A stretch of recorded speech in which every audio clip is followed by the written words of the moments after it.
ધારી મન મંદિર શૈક્ષણિક સંકુલ આયોજિત 78મો સ્વાતંત્ર્ય પર્વની ભવ્ય ઉજવણી કરવામાં આવી, જેમાં ધ્વજવંદન ઓમ શાંતિના બહેન શ્રી ભારતીબેનના હસ્તે કરવામાં આવ્યું।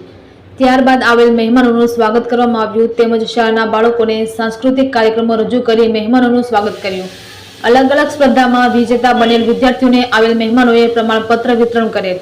પધારેલ મહેમાનો કાળુભાઈ લીંબાચિયા, પ્રતાપભાઈ વાળા, બરકતભાઈ ચાવડા, સંજયભાઈ વાળા, પારુલબેન પટેલ, ચિરાગભાઈ પરમાર, ગૌતમભાઈ કોટેલા, મહેશભાઈ બુહા, સિંગાળા મનસુખભાઈ, વિઠલાણી હિરેનભાઈ, નરેન્દ્રભાઈ જોડંગિયા, માળવિયા સાહેબ, હઠીના નારાયણ સાહેબ, યુનુસભાઈ ભલગીરિયા, ભરતસિંહ સોજિત્રા, પંકજભાઈ દીપકભાઈ વાઘેલા વગેરે મહેમાનો ઉપસ્થિત રહી કાર્યક્રમની શોભા વધારે। આ કાર્યક્રમનું સંચાલન સંસ્થાના સુપરવાઇઝર ભોલેરા જલપાબેન કરેલે। કાર્યક્રમને સફળ બનાવવામાં સમગ્ર સ્ટાફ તેમજ પ્રિન્સિપાલ શ્રી વ્યાસ પ્રિયંકાબેનના માર્ગદર્શનથી કાર્યક્રમ સફળ રહ્યો હતો તેવું સંસ્થાના મેનેજિંગ ટ્રસ્ટી શ્રી ભરતભાઈ વાળાએ જણાવી રહ્યા છે। રિપોર્ટર સંજય વાળા, ધારી।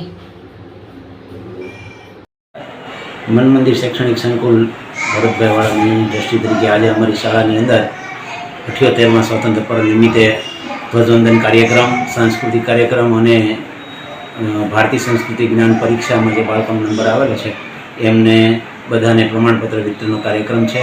તો વાલીઓ, મહેમાનો અને બાળકોને મોટી સંખ્યામાં આમંત્રણ આપી અને આજે અમારી શાળામાં કાર્યક્રમ શરૂ થયેલો છે। અંદાજે કેટલાક બાળકો? અંદાજે આપણી પાસે 350 બાળકો છે અને 100 જેટલા મહેમાનોને આમંત્રિત કર્યા હતા અને બધા મહેમાનો માટે નાસ્તાની પણ વ્યવસ્થા છે।